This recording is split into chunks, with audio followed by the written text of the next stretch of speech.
Hello and welcome to the Magical Midlife Podcast, where you get a refreshing, uplifting and optimistic perspective on life in your 40s and 50s. I'm your host, Lindsay DeSwart, and I'm delighted that you've joined us here today, so let's jump right in.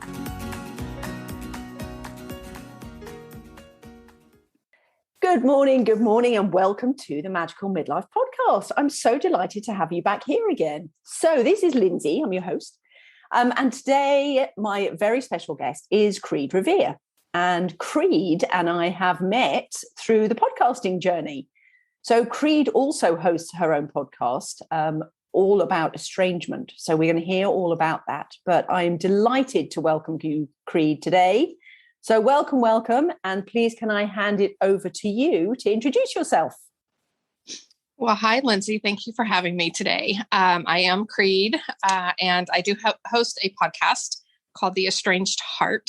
And it's all about estranged parents and adult children who are estranged from one another and helping them to reconnect in healthy ways, learning how to reconcile and come back together as whole and healthy families in positive relationships. So that's a bit of a hot topic as we're talking right now, because we're talking just after Thanksgiving and just before Christmas rolls around.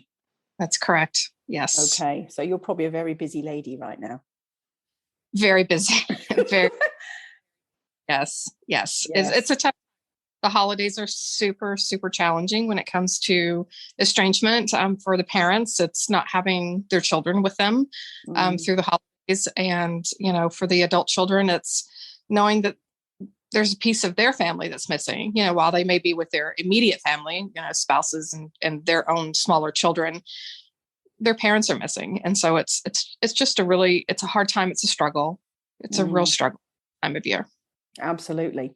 So what I'd love to do is, because I doubt you left school and went, I'm going to be an estrangement counsellor.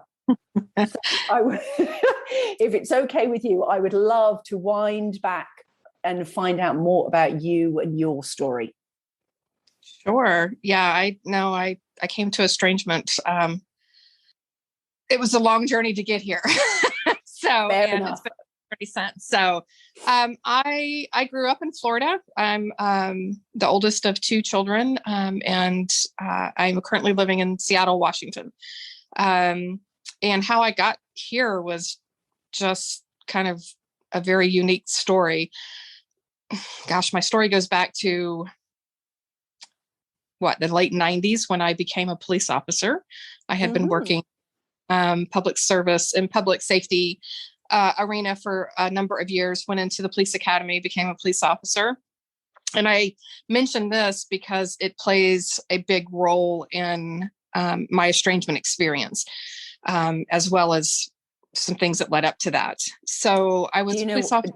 I was just going to say, it doesn't surprise me, because friends of mine whose spouses, children, relatives, or whatever are in the police force, it has such an impact on the whole family's life.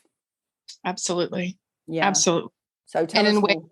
Don't really, there's no way to know when you're in it. How it is impacting, number one, you as a person, but then you in relation with your family and how it's affecting your family as well. So I had been a police and fire dispatcher and 911 operator for a number of years before I ever went to the police academy. And I was a single mom when I did that. So I had my two girls. They were super young. My youngest one was like 2 or 3 when I went to the academy. And then I was a police officer for 2 years, actually on the road. And I came back off the road because it was just so taxing. I was working 12-hour shifts. I was forever, in the courts and on my days off. And it was way, way too much for a single mom. So that being said, it really, those just 2 years on the road wearing the uniform impacted my life in ways that it's really hard for me today to understand and recognize the full scope of that. And when I say that, it hardened me as a person. I was lucky enough as a police officer, I did not see a lot of horrific things, but I dealt with people at their worst, right? I dealt with, no one's ever happy to see police officers coming. Fair enough. Right? Yeah. If they're there, something is wrong, something tragic has happened, or, less than pleasant. So I dealt with all of that. And then I became suspect of everyone. Everyone, I trusted no one. Wow. And it's a brotherhood. It's you don't trust anyone outside of the brotherhood because everyone's suspect, until it's not this innocent until proven guilty. It's guilty until proven innocent. And so I ended up raising my children in that. It was, and as a police officer, you hold power and control over people. And I came home and held power and control over my children. And it was it was hard. It was, I parented in a very hard way. I was not physically abusive to my children, but I was verbally abusive to them. It was my way or the highway. There was no room for, a discussion or trying to resolve things in peaceful conflict mediation and things like that. There was none of that. It was, I'm the parent, I'm the boss. We do it my way or we don't do it. And it was just that simple. Wow. And it caused, of course, I did not see it at the time. But that laid in my children when I was a police officer were, for the bulk of that time, they were 4 and 11, 4 and 5, and, 11 and 12. So really formative years for my children. So, I got out of it, got out of police work, ended up going into, I had a business of my own, and still was just very hardened. I just, that was just the way that I was in the world. So it took me about 5 or 6 years before I got out of that mindset and could really take a look back at, oh my gosh, what it did to me as a person. It never occurred to me to look at it. What did it do to my children and my family from that perspective, just what it had done to me. Yeah. So I going on, like I said, starting my own business. And I became a surrogate mother. I delivered 2 sets of twins for 2 different families as a gestational carrier. Again, more things that took me away from my own family. Okay, whoa. You can't just say, and then I became a surrogate mother. Like, and then I hit a bump in the road. Like, where was the motivation to do that? I mean, that's a life story in itself. It is. It's something that I had wanted. I wanted to do since when I became a mom myself with my first daughter. I don't know if you remember. That was in the late 80s. There was the baby M case. I don't remember. I was living in England though, so I don't know if I'd have really read it. A hot topic here in the States.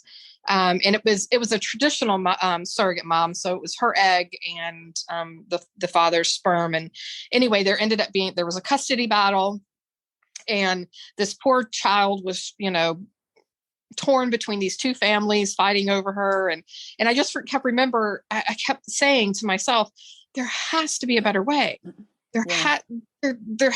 This is insanity. Right. And so I just kept that, stored in the back of my mind for a number of years. I was never in a place where I felt like I was stable enough and, had, completed my own family and things like that to be able to help. So I finally reached that point in my life. And at the time I had talked with my partner about it, and said, I really want to do this. And of course the response I got was, you want to do what? For who? Like I just a 3-headed monster thing. Anyway, we looked into it, and I ended up being matched with a single father, and got pregnant the first IVF round and was twins, boy-girl twins, and delivered them at 34 weeks. And I'm still in touch with that family today. They're 18 years old now. Oh, wow. Cool. Yeah. And then the second set was for a traditional couple who live in another country and got pregnant first IVF round with them. Again, boy-girl twins. And I haven't, they're 17. They will be 17 next week. And I have not seen or heard from them or their family since they were 3. So, but yeah, that was another, pivotal point in my life that kind of shifted and changed things on a variety of different levels. It was an experience that, because, people ask me, how could you give them up? That's usually the first question I get. And I'm like, well, they weren't mine to give up. I was, in essence, the babysitter for 9 months, and then they went home to their families, that thing. But they also asked me, and I get, and I understand where it comes from, because this is how I felt from the beginning. A lot of people say, what a blessing it was to what you did. I have a different take on surrogacy now than I did then. And a large part of that is my spiritual journey that I've taken is, and a lot of training that I've done on the spiritual realm. I've also been a spiritual midwife, meaning, helping souls incarnate and helping them get here and helping parents to connect with the baby pre-birth, and that type of thing. And so I have a very different take on surrogacy today because of that. So, would I do it over again? Probably not, knowing what I know now. But, doesn't mean that I regret them or that I regret that experience. I just look at it through a very different lens today than I did then. Yeah, I'm kind of a bit flawed, actually, because that's an enormous undertaking. Mm-hmm. Very much so. But then also to educate yourself in a different way that completely changes the perspective of what you've done. Yeah. That takes some real courage, because knowing what I know about the spiritual realm, I don't know that it's something that I could have done. Yeah. Maybe that's another interview. Yeah, I think that's another podcast. Oh my goodness, Kreed, I didn't even know any of that. So I just have to, the one question that did spring to mind actually is the experience that you had when you were in the police force. And as I say, knowing what experiences my friends' families have been through with police force, is there any different treatment for the police today than there was back when you were in the police, as in for mental health, for stress management, for self-care in any way, or has nothing changed? As far as you know. Minuscule changes. So this was, 20 plus years ago that I was on the, and there have been changes, but they've been so minor and so far between that it's as if there hasn't been any change. Yeah. And when I say that, there's been like opportunities, there's been offerings for mental health and those types of things, but no officer takes that and does anything with it. There's still a massive stigma about it. Yeah, very much so. Wow. Very much, it's patriarchal. It's that male masculine energy.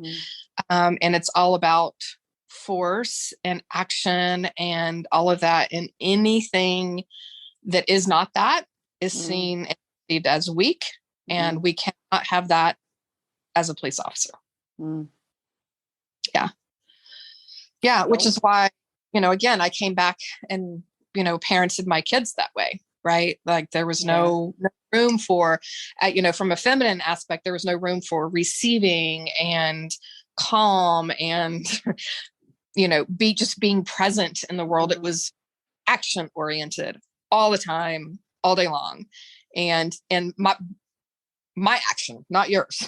It's a child. It was awful. I mean, I look back to, I carry tremendous guilt for the way that I parented my children, because in large, and I'm not saying, let me make this very clear. I am by no means saying that the police force made me a bad parent. That's not what I'm saying. Yeah, absolutely. It was toxic for me as a human being to be a police officer. And then in turn, I take full responsibility for the way that I parented my children. Mm-hmm. And then I in turn took that home with me. And instead of being able to leave it at the door when I got home, I brought it inside and I carried it with me 24/7. It's funny because I've had a similar conversation with other people who were entrepreneurs, and they said the same thing. They just, whatever the job was, and I won't say because otherwise it pinpoints different guests, but whatever the job was, it was a question of, if they'd known how to leave it at the door, they would have been a very different parent. Yep, absolutely. So I don't think that's just the police force. That's all sorts of involved career roles. Yeah, exactly. Yeah. And that's why I say I take full responsibility for that. I mean, that was my doing, unconsciously doing the things that I was doing, because I was very unconscious walking through a point in time in my life. But nonetheless, it imposed harm on my children. And, I've always said, I've always said, since my estrangement from my girls, and now having been reconciled, I say that my biggest regret in life was the way that I parented my children. And if I could have just one do-over in life, it would be that. Yeah. It takes a lot of courage to say that, Kreed. It's hard. Yeah. So it was very, very, very hard and difficult to face. Yeah. Self and what I did and the hurt that I imposed on my children. Yeah. Fair enough.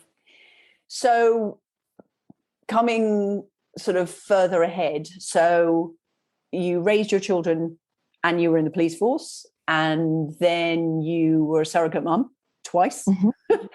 And then what's the next bombshell you're going to drop on me? Because I'm kind of in shock already at the moment. It's going, I'm sorry, you're here now. And okay, tell me more.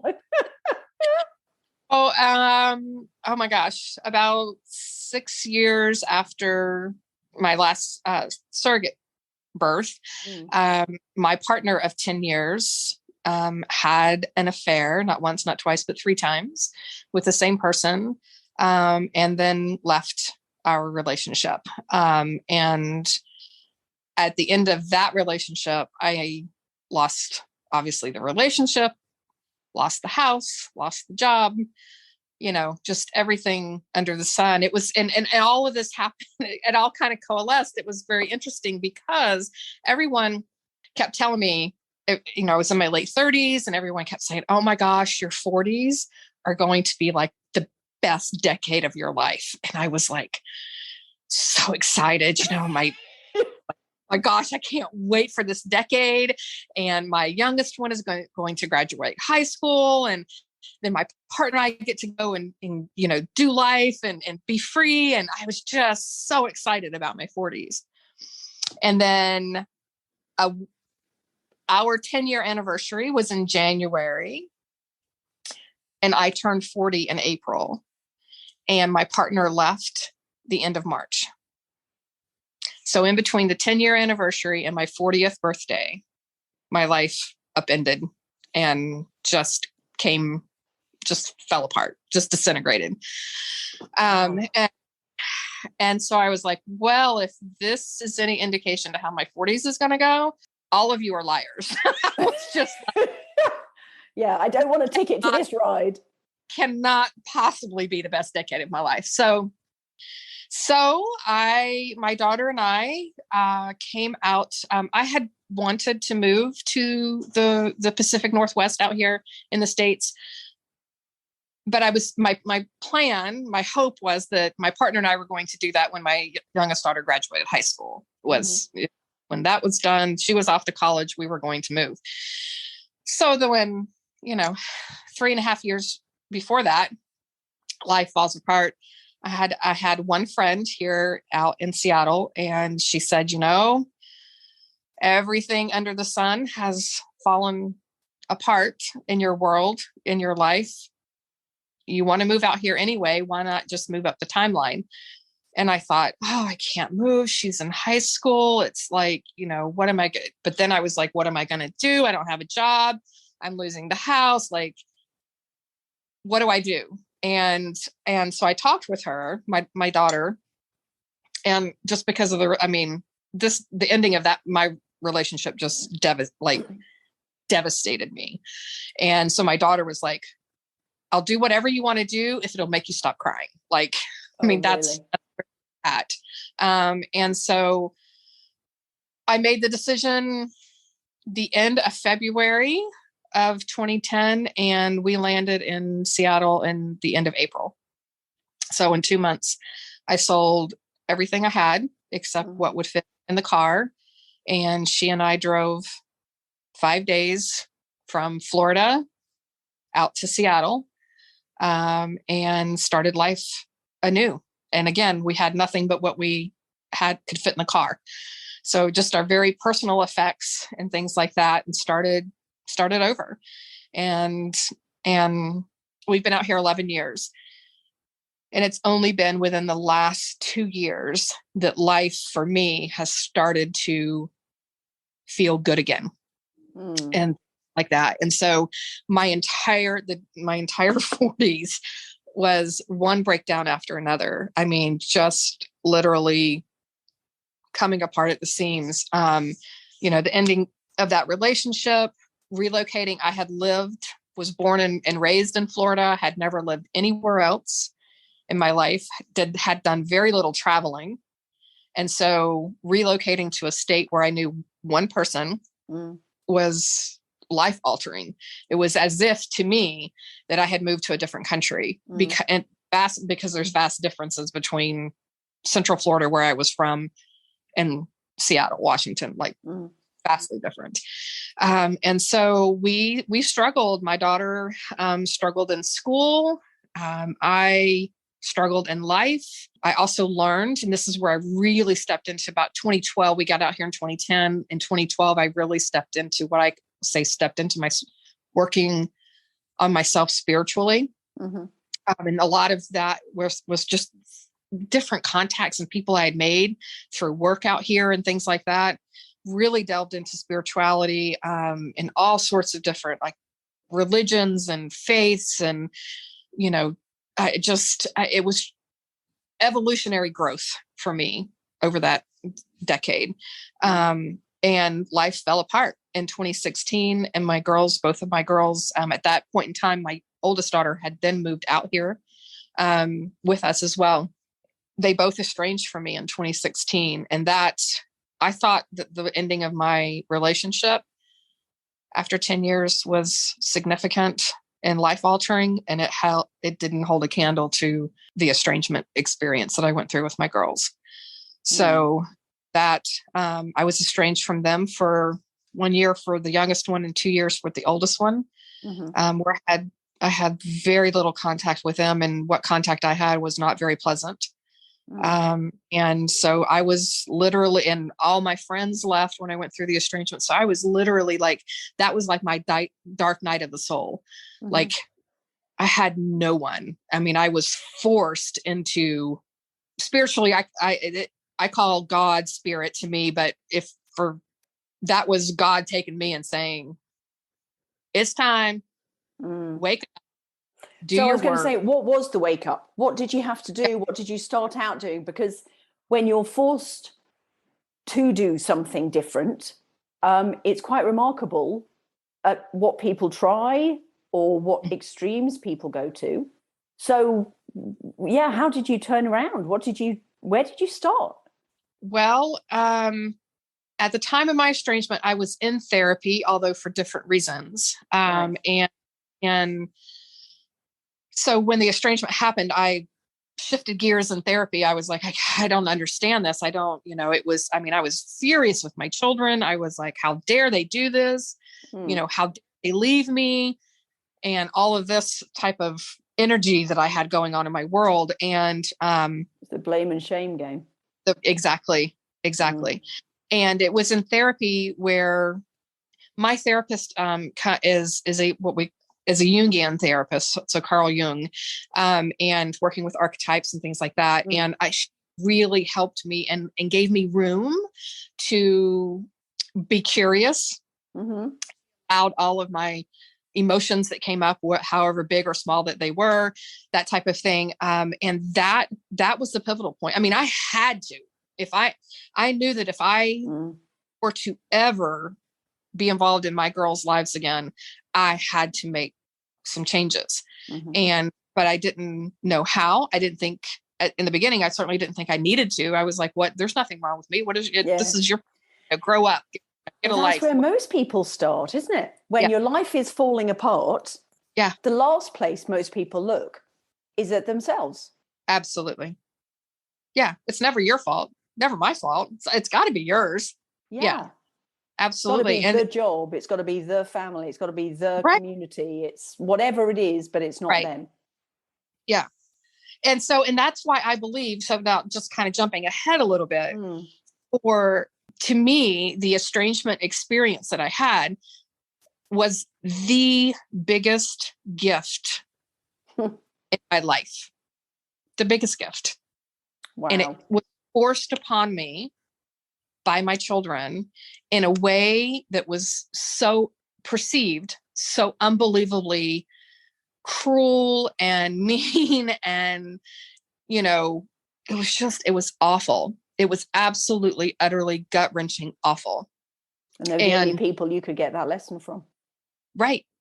There was no one else could hurt me on that level that my children had. And therefore, no one else could have forced this change in me like they could. And it was them who did this. So I took that. I kept myself in therapy. In the very beginning of the estrangement experience, I was in therapy for twice a week for 6 months, transitioned out of that, got back down to once a week kind of thing. But I had to take a hard, long look at myself. I had to, what brought us to estrangement?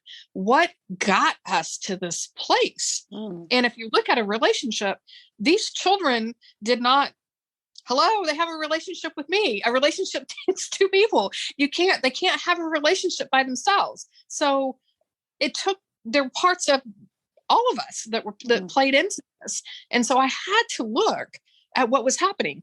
But in order for me to do that, it came about because I had to look at my own childhood. That's where therapy was the game changer for me, because I was able to look at my own childhood and realize the things that I had not received as a child that I needed desperately. And I was playing all of that out. And I did the same things to my children that were done to me in different ways, but the core pieces of it. And so when I was able to see that, oh my gosh, I was hurt as a kid. I didn't know what I needed. And recognizing also that my parents were also hurt. So it wasn't generational healing. It's where we are right now.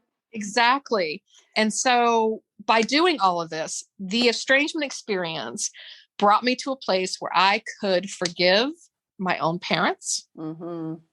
Had healing with my parents that I didn't think I would ever have with my mother. And it doesn't mean my parents have not changed. They have not done any inner work. So, but because I changed, I was able to change the dynamics of my relationship with my parents. I was going to say, they don't need to do it, in the fact that if it doesn't seem like a problem to them, why would they work? Correct. Because it's only the person who is feeling like there is a problem is the one that's likely to do any personal work. Right. Yep, exactly. And everybody else kind of looks on going, oh, wow, you've really changed. You used to be really awkward, even though you were going, oh my God, I'm was not my fault. It was your fault. But it's a dynamic every time. Yeah.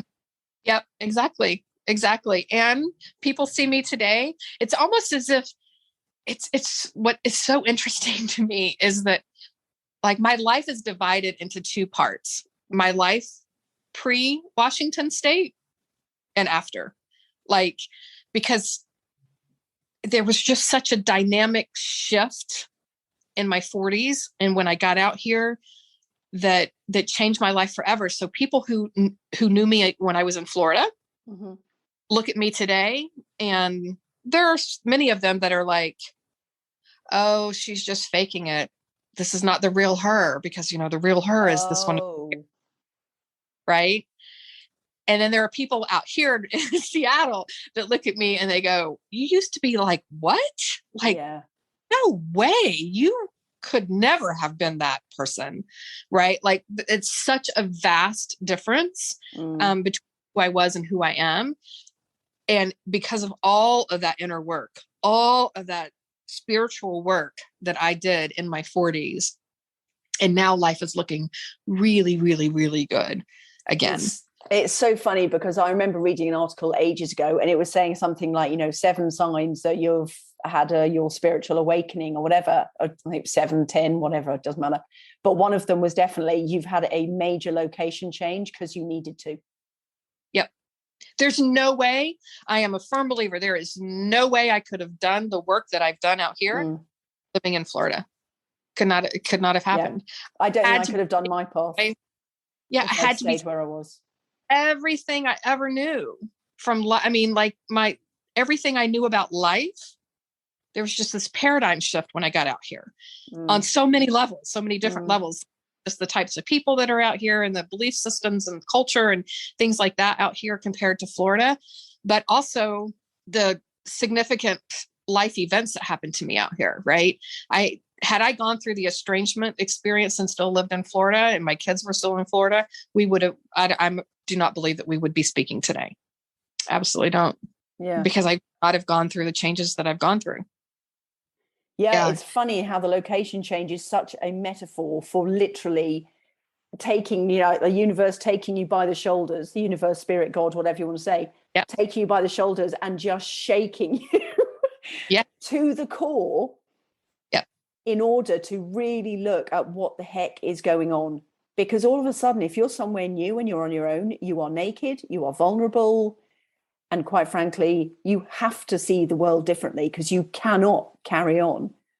Absolutely. Repeating the same mistakes again and again. It's just, it's not possible. You cannot carry on living the same life that you once did. Yeah, exactly. And the same thing happened to my oldest daughter when she moved out here. And again, a paradigm shift for her as well. Own life, completely different than that was when she was in Florida. Yeah. Holy cow. So tell us more now about once you started this spiritual journey and you started, obviously, as you say, you were in therapy and then things have obviously started to turn around. So tell us about how things have turned around. Because we've all been through times that to us were the dark night of our soul or really challenging times. And I think what I find so valuable is the inspiration that you can provide with the essence of what it is you found out and what it is you did to try and get to where you are now, where clearly life is black and white to where you were before. Yeah. Yeah, absolutely. Yeah, so what did you do? What's the secret? Tell us the secret, Kreed. Secret to happy life. And here's the thing, right? What my secret worked for me. What my secret was may not necessarily work for someone else, but I hope that it can inspire someone else, right? And the secret for me was being willing to get curious about my life and about how my life affected other people. Really, it has been the shift that has helped me to reconcile with my daughters. We have we've been reconciled now much longer than we were estranged. So we have, life looks very different. So all of those dreams I had as a parent back in the day, right? None of those dreams exist today. Like, no, I had to grieve the death of those dreams. Right. And dream new dreams. And so I'm still in the process of dreaming those new dreams when it comes to my girls, because things are different. And I don't, this is all new territory for me. So it's a whole new navigation experience for me on what our relationships will look like moving forward. But it has, so prior to this, dark night of my soul kind of thing, I switched jobs every year or 2 years, I'd go work for, in the same field, but for a different company. And I was moving all the time, and just lots of transitory experiences in my life. And that has all but gone away. It's interesting that I've been at the day job that I have now, I have been at for almost 6 years. I've worked my way up. I'm the practice manager of a psychotherapy group practice now. And I'm returning to college. I want to be a therapist myself. So big things like that are shifting and happening. I have been living alone now for 6 years. And that's been a big thing for me. Like there's been times in my life when I've lived alone, but not for this extended period of time. I'm happy with how my life looks today, living alone. I'm not willing to settle anymore. I know what I want in a partner. I know, and if I can't have that, then I'm going to be alone, because I'm just not willing to sacrifice anymore. I know what I want. I know that I'm worthy, which is the thing that happened to me in this whole spiritual journey too, is learning my own self-worth. That's been a huge paradigm shift for me. And so I'm just not willing to settle anymore. I'm not willing to settle in work. I'm no longer willing to settle in relationships. I'm no longer willing to settle in the relationship with my children, although that looks different than not settling in other areas of my life. Like I allow them to be, but I also know what I need and those types of things. So it's been a path that's been very dark, very lonely, very difficult, very, very, very difficult. And it is not for the faint of heart at all in any way, shape, or form. However, what I can say is that if you have enough, what I call big brave, if you have enough big brave to step onto that journey and to walk that path, on the other side of it, you will have something unlike anything you could have ever imagined before, for the better. Boom, we're done. There's the secret. Yeah. It takes a lot of courage to step in life, to reflect on your life and what, and look at all the ugly parts of it, right? It's not always pleasant. Life is not always pleasant. And we do things that hurt and sadden others. And it takes a lot of courage to look at that and look at square face and not want to, sugarcoat it and fluff over it and all the things that we are naturally inclined to do because of just the way life is. Yeah. But to really dissect it and look at it and face your shit head on. Yeah. And deal. It's life altering and changing, and for the better. So can we look at this in a really practical way? Because let's face it, Christmas, family gatherings, holidays, people have their coping strategies as how to cope with the relatives that they manage to avoid maybe the rest of the year.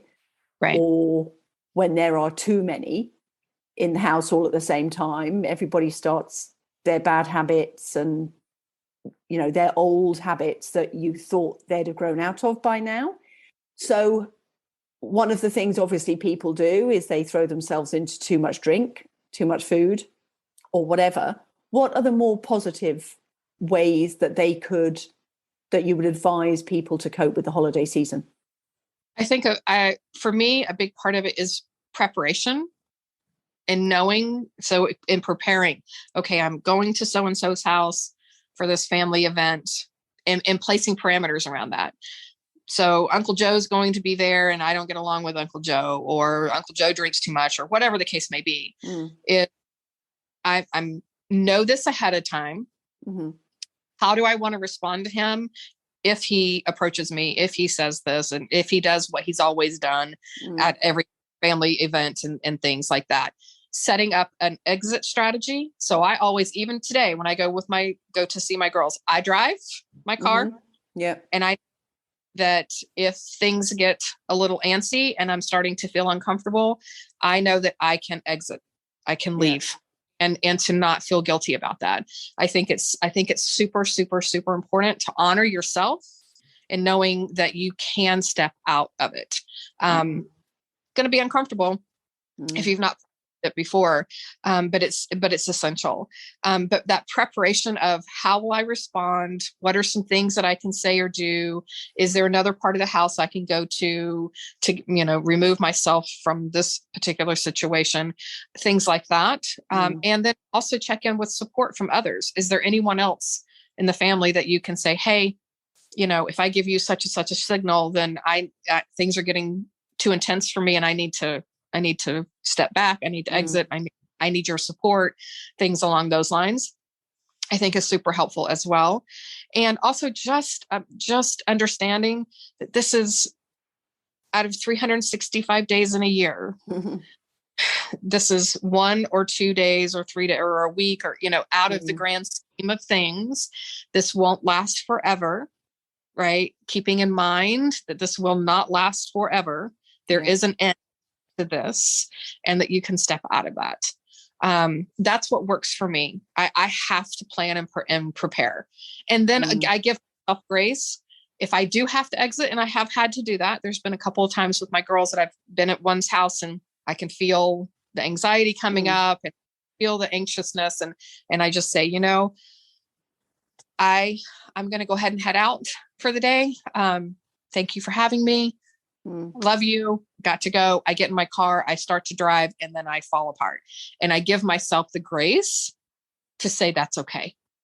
It's okay to have that moment, and to not have to, be amped up on this performance.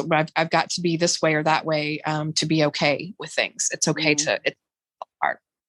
So that's what works for me. It's that preparation piece is just massive. Setting myself up for success. It doesn't always work. There are times when it's going to be uncomfortable and it's not going to feel good, and things may not go as you had hoped or planned. But again, this too shall end. This too shall pass. I think making the exit plan is really powerful suggestion. And I must admit, something I always used to do. And obviously now that we live in a different country, we don't have family gatherings. But I always think actually 2 sides to this. First of all, I would always take, especially if I knew it was going to be cold, I would always take extra hat, coat, gloves so that I could always get out for a walk. Yes. Because when the intensity within the house is just too much. And then plus the fact there's the whole thing of if you've eaten too much or whatever, a walk's really going to do you some good. Yeah. It's going to clear your head. So there's that. But the other thing that I kind of feel sorry for is family pets. Because family pets are trying to help us heal. They are. And family pets, honestly, I can think of no better solution than if things are getting too much. It's like, I'm going to take the dog for a walk. Right. And they can be your exit plan. Yes. And use them for all of their healing abilities to try and get you out of there. Because sometimes actually just breaking the environment up and getting some perspective on it is a good idea. That is massive. And that's a very, very good point. When you can interrupt the energy that's happening in some sort of is massive.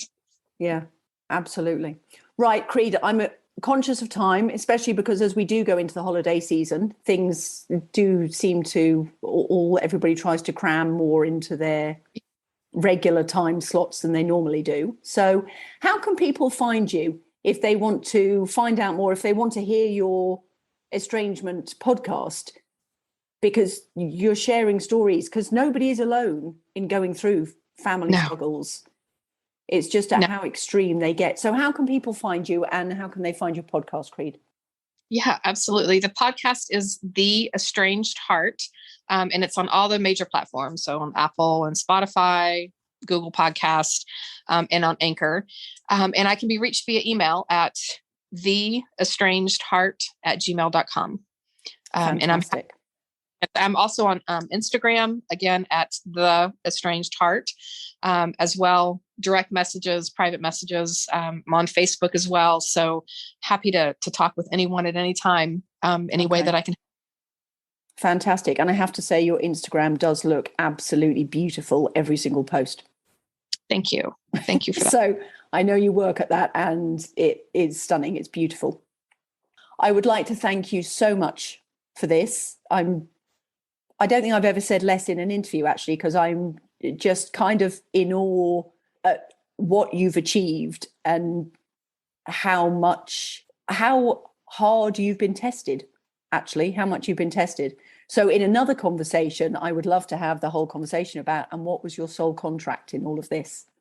Oh, yes. Yeah, but that's maybe not for today's conversation, because we would be here till way beyond Christmas if we got into that. So, Kreed, thank you so much. I really hope people reach out to you, and definitely come over to your podcast, because even that in itself is a healing experience. Thanks, Lindsay. I really appreciate the opportunity. Thank you. Thanks for listening to today's episode. If you've enjoyed the conversation, please come and leave a review. If you go to the Apple Podcasts app and scroll down to the bottom of the podcast page, and then you'll find the ratings and review section. Please invite your friends to come and listen by sharing the link.